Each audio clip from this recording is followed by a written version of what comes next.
Okay, let's move on. Russia not aiming to take Kharkiv from Ukraine, claims Putin. It's because American analysts think that Russia is gearing up for a Kharkiv offensive, specifically so they can turn around and easily take over other territories in eastern Ukraine. That's what the American military analysts think, by the way. That's not my assessment. I don't know. I don't know enough. Ukrainians are fleeing with what they can. Quick, this policeman shouts. If you want to live, let's go. Officers are going door to door, guns at the ready.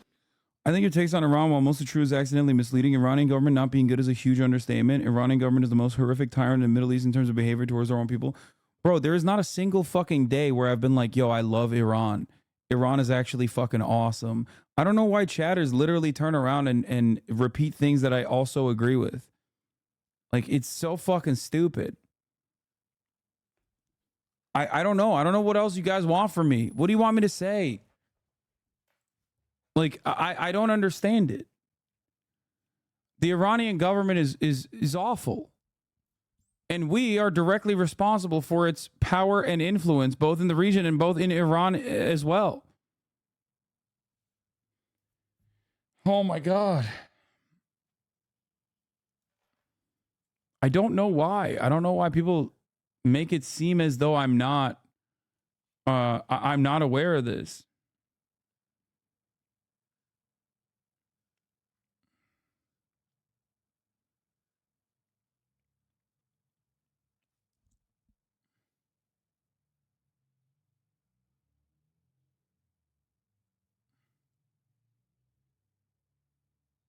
Aren't UAE and Saudi Arabia like actual slave states though? Not that Iran is good, but it's not like they're much worse. Yes, this is at the end of the day, people never expect me to fucking criticize UAE or Saudi Arabia under the similar terms of Iran, even though they do the exact same shit. The only difference is that they literally just have American support. So Americans are not trained into being like, well, what about all this other stuff that's going on in Saudi Arabia or the UAE? That's it. None of which is good, by the way.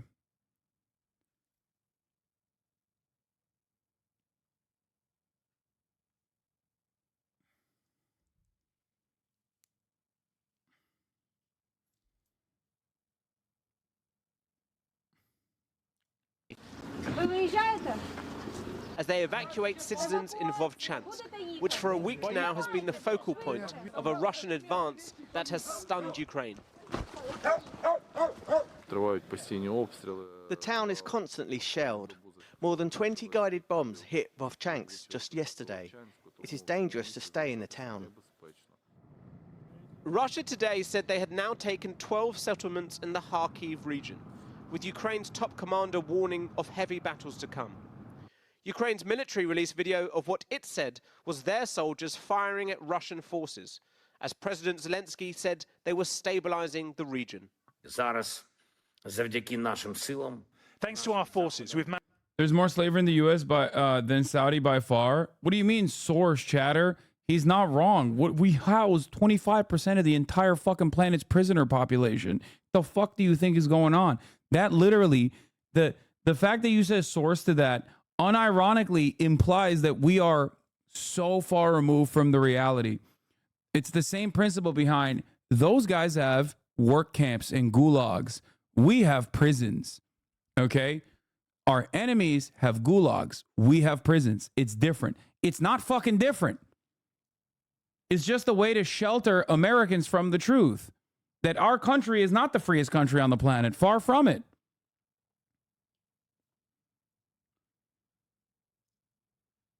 That's it. Yeah. Those countries are barbaric. They engage in bribery. We, on the other hand, are not barbaric. We do lobbying. Chatters are... Here's why I know I have a great community, because chatters already fucking know all the talking points. So they turn around and say it in the chat over and over again. I love that.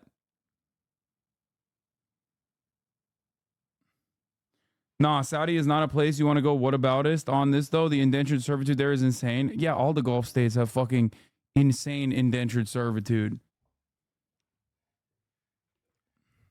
Except, what are we talking about here in America? Not only do we have fucking prisons, but we also have literal immigrant detention facilities where there is still also, like, we have slavery in our prison system, and we have a fucking unlimited amount of undocumented immigrants that we abuse.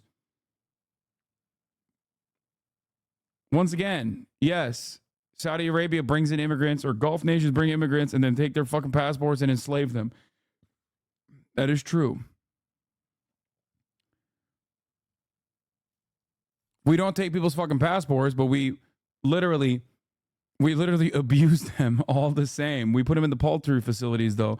Instead of having them come and fucking clean our houses, and we throw them out off of the houses or whatever. It's across the board bad. It's across the board immoral and wrong. But you have to remember that.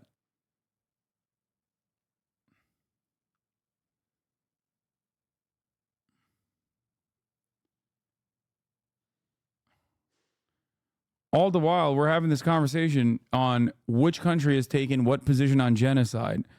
And it is pretty obvious what the Saudi government's position is, pretty obvious what the American government's position is, okay, directly funding and facilitating it.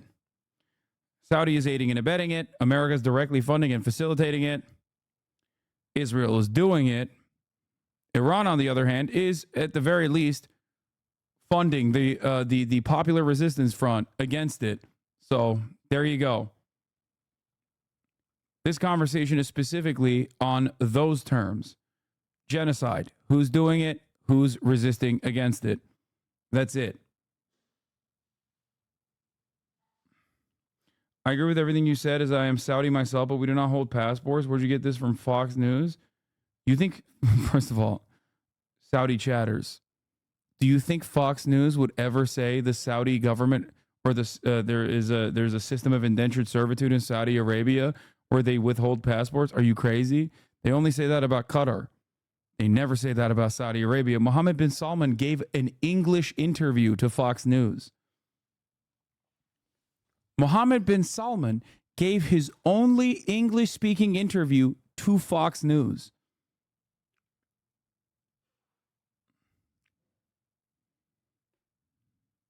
Just saying.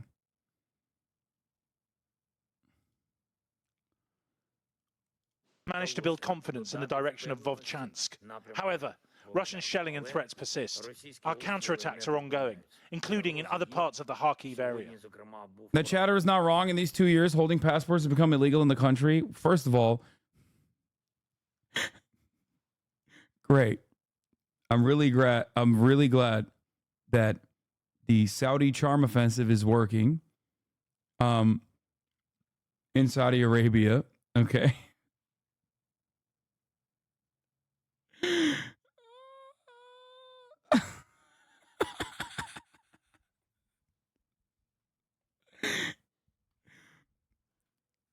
Listen, I want to go to Saudi Arabia and play at the Live Golf Tournament just as much as you do, okay? Just as much as the next guy. And the takes will continue on this front as well. It still happens regardless of whether the government has now officially made it illegal or not. It's kind of like saying, excuse me, Hasan, it is actually illegal for corporations to hire undocumented immigrants in this country. Hello? We are a nation of laws. Oh, yeah? Is that why fucking Purdue and other agricultural producers sick ice on their own fucking facilities? I thought that shit was illegal. Turns out these very same American corporations utilize the Department of Homeland Security as a mechanism to clean their ranks of laborers that are maybe speaking out against the horrifying conditions. Doesn't matter. It's not about whether something is illegal. It's about whether there is enough enthusiasm to enforce that. Let's continue. It was last Friday that Russia mounted a ground assault in the Kharkiv region, with their forces now advancing near Vovchansk, as well as Lipetsi and Kupiansk. Today, Ukraine said they were also preparing for a possible assault on the Sumy region, claiming that Russia had a small unit of forces gathering there. That would open yet another front in this war, with Moscow's heaviest strikes still occurring in the eastern Donetsk region, with Russian soldiers also advancing on Donetsk city. Vladimir Putin may be thousands of miles away, but he still has a firm grip on events. He was in Harbin today, celebrating Russia's ties to China. Trade with Beijing is now up 64% since the war began. He said that the assault in Kharkiv was to create a buffer zone to protect Russian cities from Ukrainian attacks. As for what is happening in Kharkiv, this is also Ukraine's fault. They continue to shoot residential areas in the border territories. We will be forced to create a buffer zone. This is what we are doing. As for Kharkiv, there are no such plans today to capture the city.